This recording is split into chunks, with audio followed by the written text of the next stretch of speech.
Hello everyone, this third Sunday of Advent is about joy. The beginning of the Mass starts with "Rejoice always in the Lord." Always rejoice.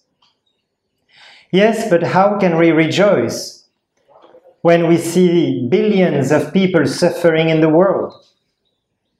How can we rejoice when we are physically handicapped? When we see our children mentally handicapped? When we see people around us suffering so much? How can we receive that joy that St. Paul speaks about, that Jesus speaks about, especially when he said, "I want that my joy be in you and that joy be full"?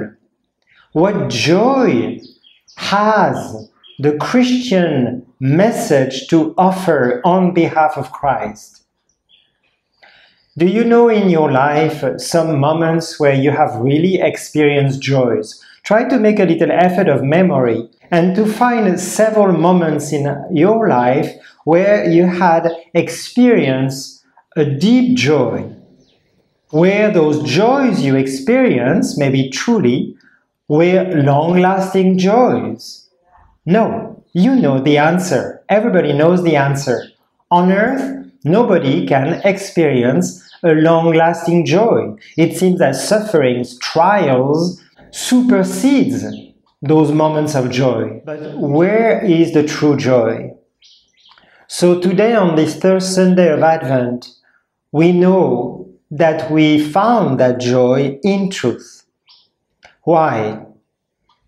Is Isaiah promising this joy an idealist when he says, "The desert shall rejoice and blossom"?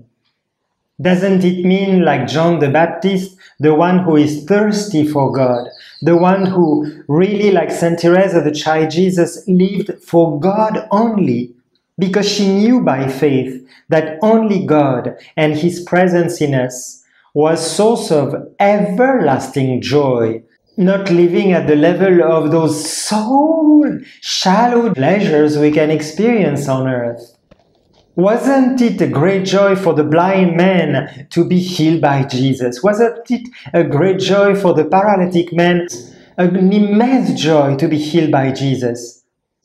Nevertheless, all those healings were for a temporary moment. What is the cause of our joy? We cannot enjoy now on earth the real cause of our joy. However, we are called to rejoice. You see the difference, and we will be judged on love at the hour we die, as St. John of the Cross says. So, what should we be rejoicing now, even if we are handicapped, even if we have a disease that doesn't seem to heal, even if we have family problems that seem impossible to solve? And that can be the case for a lot of people. But Jesus promises His presence. Jesus promises His presence in the sacrament, in His Word. When you read a passage in the Word of God, especially the Gospel, don't you experience a real presence of God speaking to you? Don't you experience a real consolation that the world cannot give? But in order to experience that consolation, that joy, we need to live in faith, in total trust in Jesus. So let's rejoice because, not just because we are celebrating Christmas in a ritualistic way. We are setting the crib and so on. We are awaiting the final coming of Christ in glory.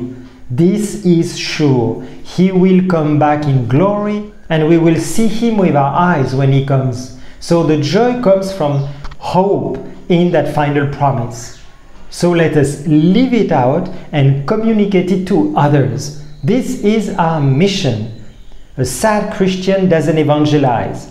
A Christian, though he may have a lot of problems, evangelize by showing a real trust in God, a great hope in God, and a great service in charity to others. That's the sign that Jesus is present in her or his heart. God bless you and rejoice today. The Lord is near.